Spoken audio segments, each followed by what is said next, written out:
Hello, everyone, and namaskar. In today's podcast, I will be reading the book titled Ananda Marga Elementary Philosophy. And there are 9 chapters to this book, and today I will be reading the first chapter, titled What is Dharma? Human beings are the highest evolved beings. They possess clearly reflected consciousness, and this makes them superior to animals. No other being has such a clear reflection of consciousness. Human beings can distinguish between good and bad with the help of their consciousness, and when in trouble, they can find a way out with its help. No one likes to live in misery and suffering, far less human beings, whose consciousness can find means of relief. Life without sorrow and suffering is a life of happiness and bliss, and that is what people desire. Everyone is in quest of happiness. In fact, it is people's nature to seek happiness. Now let us see what one does to achieve it, and whether it is achieved by those means. In their search for happiness, people are first attracted towards physical enjoyments. They amass wealth and try to achieve power and position to satisfy their desires for happiness. One who has 100 rupees is not satisfied with it. One strives for 1,000 rupees. But even possessing thousands of rupees does not satisfy. One wants 1,000,000, and so on. Then it is seen that a person having influence in a district wants to extend it over a province. Provincial leaders want to become national leaders, and when they have achieved that, there creeps in a desire for world leadership. Mere acquisition of wealth, power, and position does not satisfy a person. The acquisition of something limited only creates the want for more, and the quest for happiness finds no end. The hunger for possessing is unending. It is limitless and infinite. However dignified or lofty the achievement, it fails to set at rest people's unlimited quest for happiness. Those who hanker after wealth will not be satisfied until they can obtain unlimited wealth, nor will the seeker of power, position, and prestige be satisfied until he or she can get these in limitless proportions, as all these are objects of the world. The world itself is finite and cannot provide infinite objects. Naturally, therefore, the greatest worldly acquisition, even if it be the entire globe, would not secure anything of an infinite and permanent character. What then is that infinite, eternal thing which will provide everlasting happiness? The cosmic entity alone is infinite and eternal.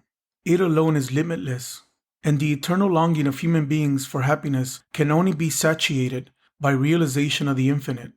The ephemeral nature of worldly possessions, power, and position can only lead one to the conclusion that none of the things of the finite and limited world can set at rest the everlasting urge for happiness.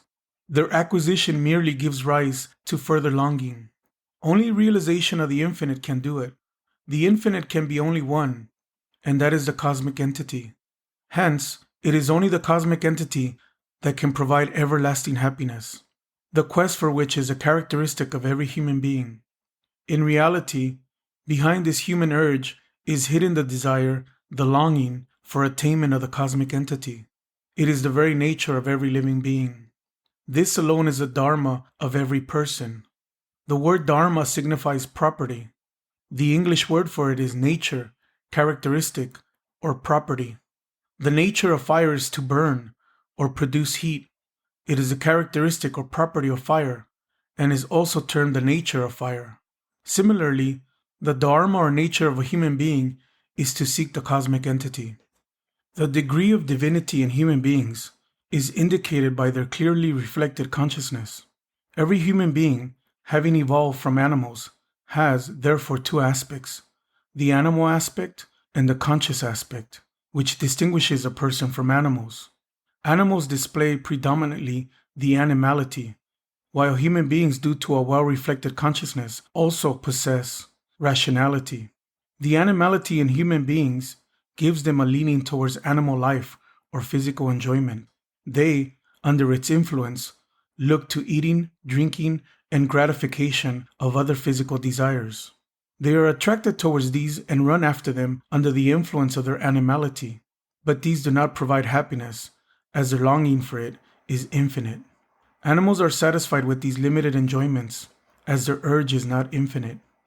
However large the quantity of things offered to an animal may be, it will take only those which it needs, and will not bother for the rest. But humans will certainly act differently in these conditions. This only establishes that animals are satisfied with the limited, while the desire of human beings is limitless. Although the desire for enjoyment in both is prompted and governed by the animal aspect of life, the difference in the two is due to the possession by the human being of a clearly reflected consciousness, something which animals lack.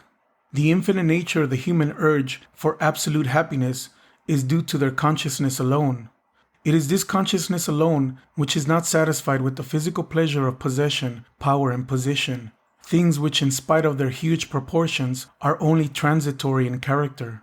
It is their consciousness which creates in human beings the longing for the cosmic entity. The objects of the world, the physical enjoyments, do not quench the thirst of the human heart for happiness. Yet we find that people are attracted by them. The animality in people draws them towards gratification of animal desires, but the rationality of their consciousness remains ungratified, since all these are transitory and short-lived. They are not enough to set at rest the unending and unlimited hunger of the human consciousness.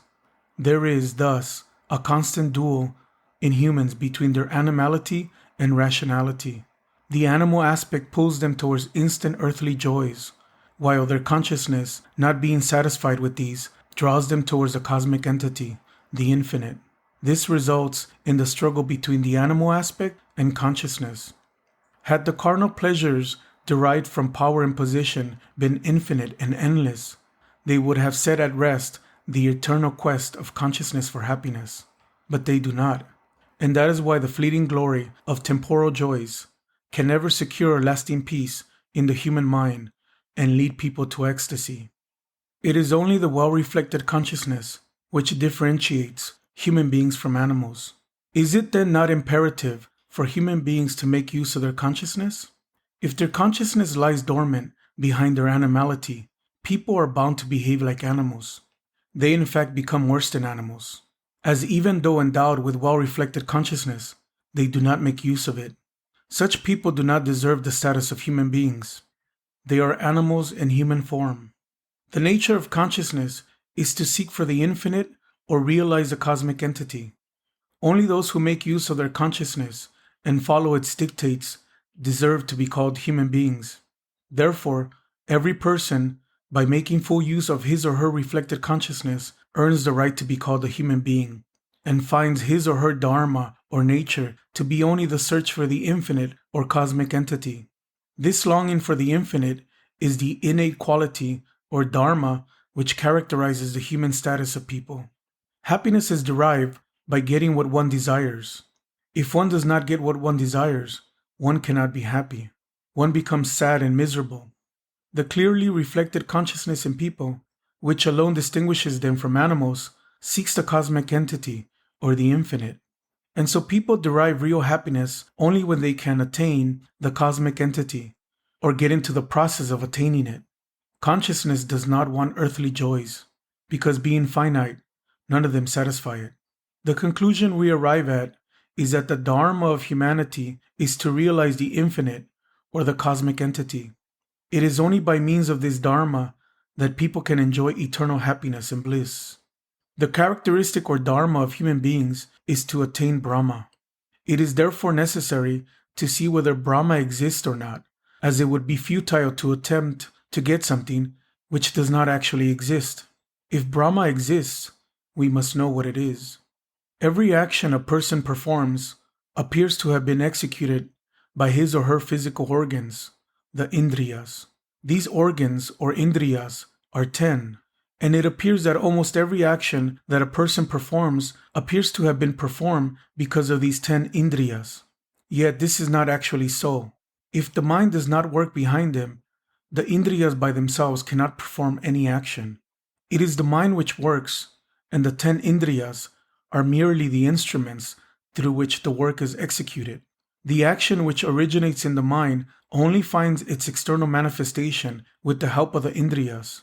To explain this, We can take the example of a person looking at a book. It is only the mind which visualizes the book with the help of the eyes. If the mind does not work, the eyes will not be able to see the book. For instance, a person in an unconscious state because of anesthesia or some other reason will not be able to see the book even if his or her eyes are wide open. In such an unconscious state, the eyes are not damaged, yet they cannot perform their natural function because the contact with the mind is suspended.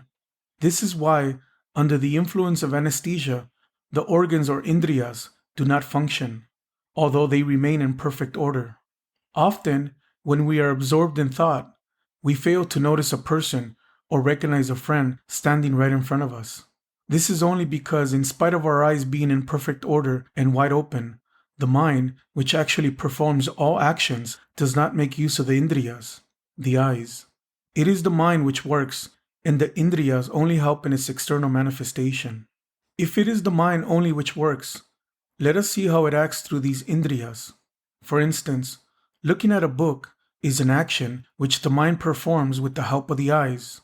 When the mind sees a book, what actually happens in that mind, with the help of the eyes, takes the shape of something we call a book. This shape which the mind takes is different from the image which is formed on the retina, as the mind can see and become like a book even when the eyes are closed, but the eyes cannot see when the mind does not function. So it is the mind which takes the form of a book during visual perception. This portion of the mind which takes the form of the book is termed chitta, or mind stuff. But even if the chitta takes the form of a book, there must be something other than the chitta which does the work of seeing. The part of the mind which does the work of seeing is called ahang tattva, or doer I. But I will not be able to see anything unless I exists. So there must be another part of the mind which is different from these two. This third part of the mind is the part which gives the feeling of I, and is called mahatattva. Without the feeling of existence of I, or knowledge of the self, no action can be performed. This feeling of I, or knowledge of the self, comes from mahatattva, or buddhitattva. The collective name for these three, chitta, ahang tattva, and mahatattva, is mind, or antakarana, or introversial psychic force. But these three portions of the mind are only the outward manifestations of mind. It is with this mind that the action of seeing a book is performed, and this is termed psychic assimilation of rupa tanmatra. Tanmatra is a new term and should be explained. The microcosmic fraction of a wave radiated from an object and received by the indriyas is called tanmatra, or inference. To explain this further, it can be said that the idea of a book is grasped with the help of rupa tanmatra.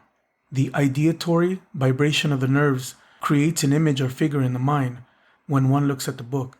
But if the eyes are closed, or if one is in a dark place, one can still recognize the book by touch. Here the idea of the book is assimilated due to another tanmatra, that is, the tanmatra of touch, or tactual perception. Again, if someone drops a book out of sight or out of reach, it is possible to identify it as a book through the auditory tanmatra. Chitta comes in contact with the tanmatras only when the ahang tattva wants it to. The act of looking at or identifying the book must be done by ahang tattva, as chitta by itself does not possess the capacity to perform any function. When ahang tattva, or the part of the mind which works, wants to see a book, chitta comes in contact with the organs of sight, that is, the eyes. The eyes receive the rupa tanmatra from the book. This tanmatra, which is always present in the environment in the form of waves, strikes against chitta through the eyes, which form a sort of door to bring chitta in contact with the outside world. Chitta then takes the shape of the book, and ahang tattva identifies or sees it as per the shape which chitta has taken. Similarly, when ahang tattva wants to hear something, it puts chitta in contact with the organs of hearing, the ears. The ears receive the sound tanmatra, which is always present in the physical environment, through the medium of sound waves. Chitta, on the impact of this tanmatra, becomes the sound itself, and ahang tattva hears that sound. This shows that chitta takes the form of whatever ahang tattva desires or does. To put it another way, Chitta manifests the actions which Ahang Tattva performs. It has already been explained that Chitta, Ahang Tattva, and Mahatattva, or Buddhi Tattva, constitute the mind. Chitta only has the capacity to take the form which Ahang Tattva wants. Similarly, Ahang Tattva only has the capacity to perform actions. It can only work. There must be something to make it work. That something is Mahatattva, or Buddhi Tattva, which gives one the feeling of I. This feeling of I is derived from the mind, and this I in the mind makes Ahang Tattva and Chitta perform their respective functions. Without this I, it is not possible to feel or see a book, even if under the influence of Ahang Tattva.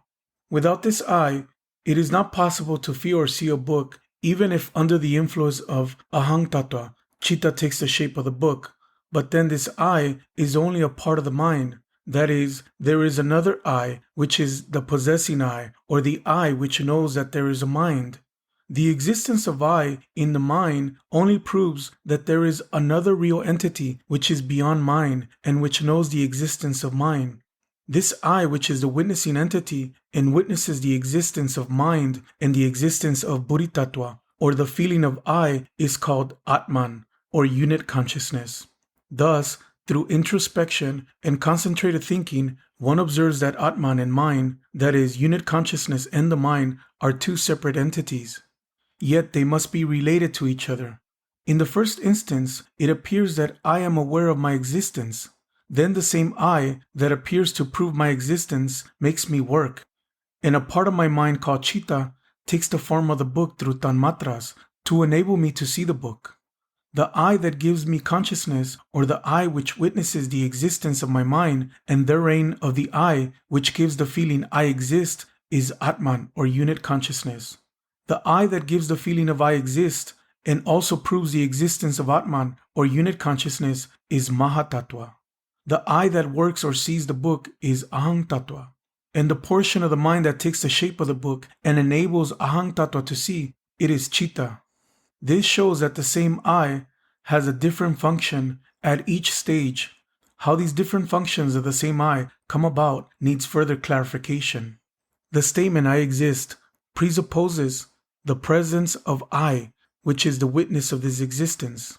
This witnessing entity is Atman, or unit consciousness, and its presence is established by the feeling of existence that one displays by one's very action. That is, that this assertion of I exist is different from Atman, or unit consciousness, is seen from the fact that this I presupposes the presence of my Atman, or unit consciousness. This feeling proves that unit consciousness is only consciousness, and that without consciousness, existence is not possible. Without consciousness, there can be no feeling of existence. What then is going to witness the existence of I? Consciousness is therefore essential to create the feeling of Mahatattva, or Buddhi Tattva. To be explicit, Mahatattva or Buddhi Tattva cannot exist without Atman, or unit consciousness. But the witnessing entity and the pure I feeling appear to be different functional forms of the same I. In fact, the I that witnesses my existence also manifests itself as the I of I exist. The witnessing I is unit consciousness, or Atman, and it manifests itself as Mahatattva, or Buddhi Tattva, and thus establishes its own existence. It is the witnessing entity, or unit consciousness, which on taking up the function of the I of I exist is called Mahatattva, or Buddhi Tattva. Thus, unit consciousness is not only consciousness, it also has a quality with the help of which it manifests itself through different functions.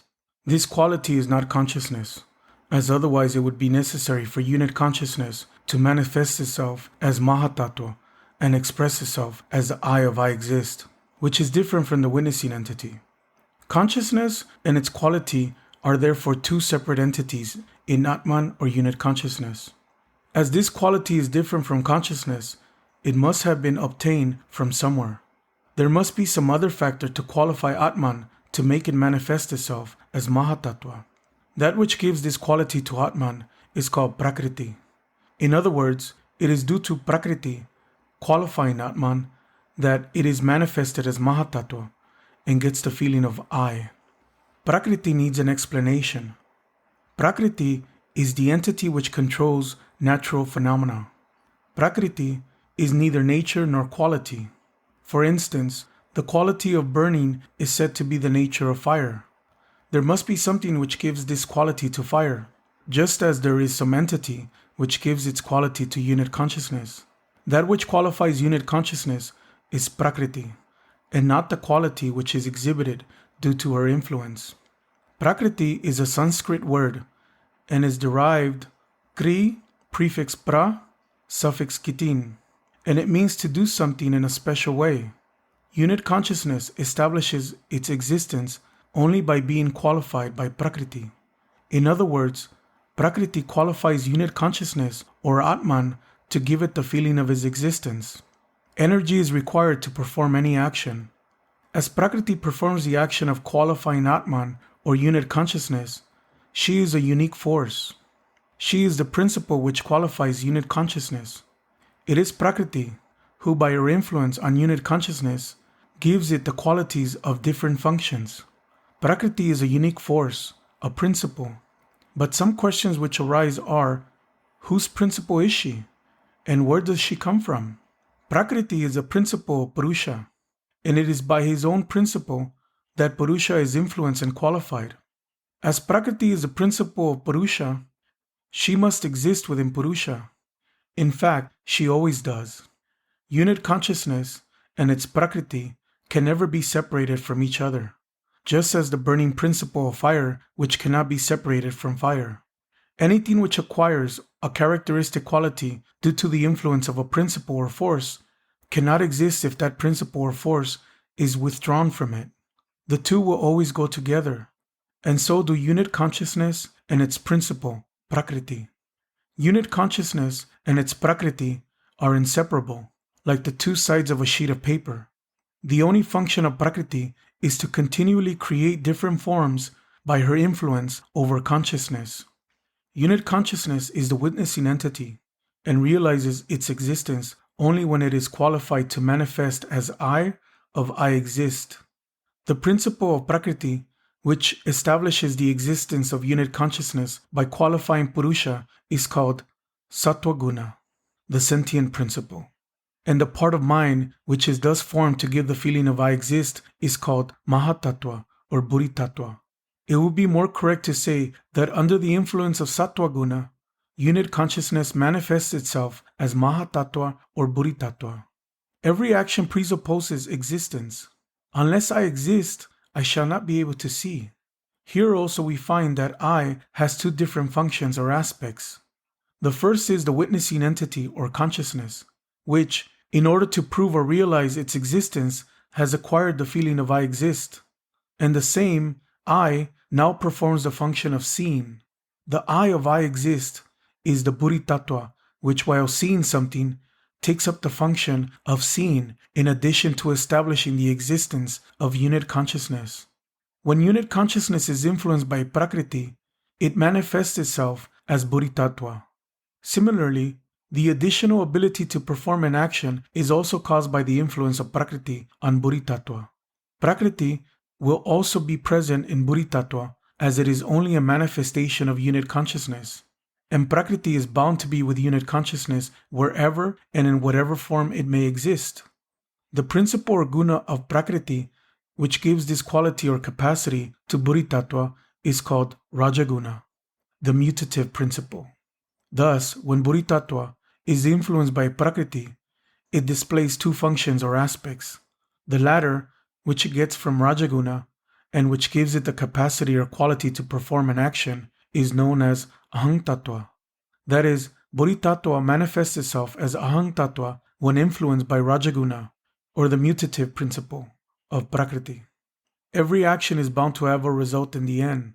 For example, when you look at a book, the result is seeing the book. How we see a book was explained earlier. Chitta, which is a part of the mind, picks up the form-producing tanmatra of the book, and itself becomes the form of the book. It is that book that Ahang Tattva sees. Chitta takes the form of what Ahang Tattva wants it to be. When Ahang Tattva sees a book, Chitta becomes that book. And when it hears a sound, Chitta becomes that sound. Chitta, therefore, is entirely dependent on Ahang Tattva for its form. Chitta keeps on changing its form at the bidding of Ahang Tattva. It must then be very closely connected with Ahang Tattva. How Chitta is formed needs clarification. Chitta, as was explained earlier, is a part of the mind, and Buddhi Tattva and Ahang Tattva are the other two parts. Buddhi Tattva and Ahang Tattva are manifestations of unit consciousness formed due to the influence of Sattva Guna of Prakriti over it and of Raja Guna over Buddhi Tattva. In other words, it is unit consciousness which, under the influence of Prakriti, takes up the function of Ahang Tattva in the second stage. Hence, Prakriti is present in Ahang Tattva and is bound to qualify it further. In fact, it is due to Prakriti qualifying Ahang Tattva that it manifests itself as Chitta. The quality of Prakriti which influences Ahang Tattva is called Tamaguna, the static principle. It is as a result of the influence of Tamaguna that Ahang Tattva, or the I that performs actions, has to take up the mental image of the result of its action. This means that when I see a book, it is I that becomes like the book. Another I thus comes into being under the influence of Tamaguna. It is this I which takes the form of the mental image of the book during perception. This I which becomes like the book or takes on the form of the book is Chitta. Thus, it is unit consciousness which gradually manifests itself as Chitta. In the preceding paragraphs, it was established by logic and reasoning that it is only unit consciousness which, under the influence of the different principles of its Prakriti, gradually manifests itself as Chitta, and as a result of this, mind comes into being. The existence of unit consciousness is essential for mind, which is only a gradual manifestation of unit consciousness under the qualifying influence of Prakriti. Mind, in fact, cannot be formed without the presence of Atman or unit consciousness, but we know that mind is present in every individual. Hence, Atman or unit consciousness is also present in every individual. There are innumerable individual minds in this universe, and as there is a reflection of Paramatman on each one, there appear to be many Atmans, unit consciousness. The collective name for all these Atmans or unit consciousness is Paramatman, Bhuma Chaitanya, Brahma, or Bhagavan.